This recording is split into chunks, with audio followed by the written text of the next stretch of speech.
My name is Rose, telephone operator. galab wanaagsan Tiktore magacaygu waa Rose waxaan ka shaqeeyaa qaybta taleefannada su'aashaydu waxay tahay waxaan rumaysanahay Ciise in Ilaahay sameeyay Ilaaheenana abuuray waxaana loo dhalay si mucjiso ah mid kamid asxaabteeda waa muslim wuxuuna iga dalbaday inaan akhriyo Qur'aanka Kariimka ah wuuna igu dhiirigeliyay arinta akhrintiisa kadib waxaan ogaaday in Muhammad rasuulkii Allah yahay su'aashaydu waxay tahay sidee Muhammad loo dhalay asaguna si mucjiso oo kale ayuu ku dhashay Question is how Muhammad he was born. Is it through miracle also? walaasha su'aal wanaagsan ayayna weydiisay waxayna sheegtay inay tahay kirishtaan kana shaqeysa qaybta taleefanada waxayna ogtahay oo ay garanaysaa Masiix Ciise calayhi salaam inuu Ilaahay abuuray arintaasina waa sax waxaana loo dhalay si mucjiso ah Ilaahay kaalmeyntiisa arintaasna waa sax markaad akhristo Qur'aanka waxaad ogaanaysaa Muhammad sallallahu alayhi wa sallam inuu ahaa rasuulka Allah waxaadna i weydiinaysaa sidee loo dhalay Muhammad walaashay Muhammad waxa loo dhalay sallallahu alayhi wa sallam si dabiici waxa agtiisa ahaa hooyo iyo aabe si dabiici ah ayaa loo dhalay looma dhalin qaab mucjiso ah laakiin shakhsi hadduu isku dayo inuu dhaho sababta Masiix Ciise calayhi salaam uusan aabba u lahayn arintaas waxay keenaysaa inuu yahay ilaah haddii fahamkaagu sidaa yahay nabi Muhammad calayhi salaam asagu wuxuu leeyahay hooyo iyo aabe Masiix Ciise ma lahayn aabe ee waxa uu lahaay hooyo haddii arintaas ay ilaah ka dhigayso jawaabta waxa laga helayaa suuratu Ali Imran suurada 3 aayada 59 مثل عيسى إن الله كمثل آدم خلق من تراب ثم قال له tusaalaha Ciise eeba agtiisa waa sida nabi Aadam oo kale eeba ka abuuray carro markaasuu u yiri ahow wuuna ahaan hadii aad tiraahdo Ciise waa ilaah maxaa yeelay asagu aabba ma lahayn nabi Aadamba waxa uu noqonayaa ilaaha weyn maxaa yeelay ma lahayn aabba iyo hooyaba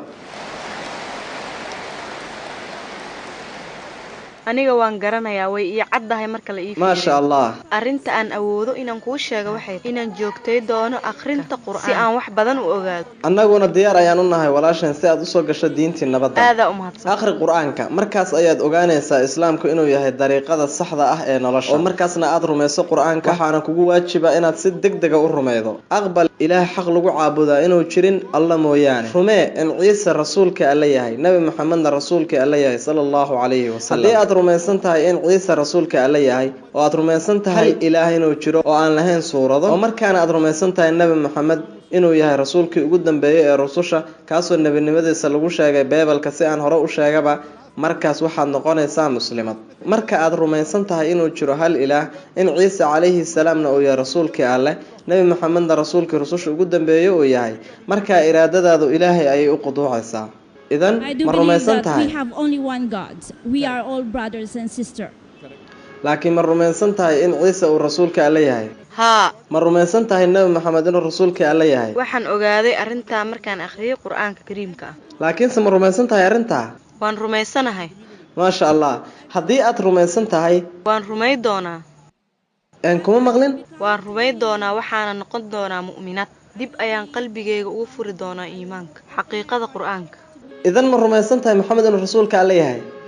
waxaan baranayaa inaan rumeeyo waan aqbalayaa arinta ma sha Allah haddii aad aqbalayso joogteynta waxay imaanaysaa arinta kadib laakiin marka hore inaad aqbasho ayaa wanaagsan arintaasi waa sax waxaan ku sheegayaa inaan baran doono oo aan akhrin doono wax badan oo Qur'aanka ah si aan u ogaado xaqiiqada ha walaashay laakiin markaad akhrinayso oo rumaynayso waxa kugu waajiba inaad aqbasho marka hore kadib markaad aqbasho waxa kugu waajiba inaad kadib sii joogtayso dib ayaan ka fahmi doonaa ha waxa kugu waajiba inaad akhriso oo fahanto marka aad xaqiiqada ogaato in Ilaahay uu kali yahay oo uusan lahayn suurado waxna uusan dhalin Ciisana uu yahay rasuulka Allah hadaad waafaqdo in Muhammad rasuulka Allah yahay waxay la macno tahay inaad muslimad tahay luqad ahaan muslim waa shakhsiga u quduuca iraadadiisa Ilaahay subhanahu wa ta'ala marasadu iyo joogteentuna kadib ayay imaanaysaa joogteyntaas marka waxa kugu waajib inaad tukato oo aad soonto laakiin ugu horeyn waa inaad wax aqbashaa sida aad tiriba annagu waan rumaysanahay mu'minuun macnaheedu waxaan rumaysanahay hal ilaah iraadadeena asaga ay u quduucaysaa markaas waxaan noqonaynaa muslimiin marka waxaan rajaynayaa inaad Ilaahay subhanahu wa ta'ala rumeey doonto insha Allah ma rumaysantahay nabi Muhammad rasuulka Allah yahay iima suurtagelayso inaan arinta ku sheego hagaag laakiin se waad rajaynaysaa ugu yaraan laakiin se waan isku day doonaa intii suurtagal ah ha walaashay isku day waxaana Ilaahay subhanahu wa ta'ala ka baryaynaa inuu ku hanuuniyo aadaa u mahadsantahay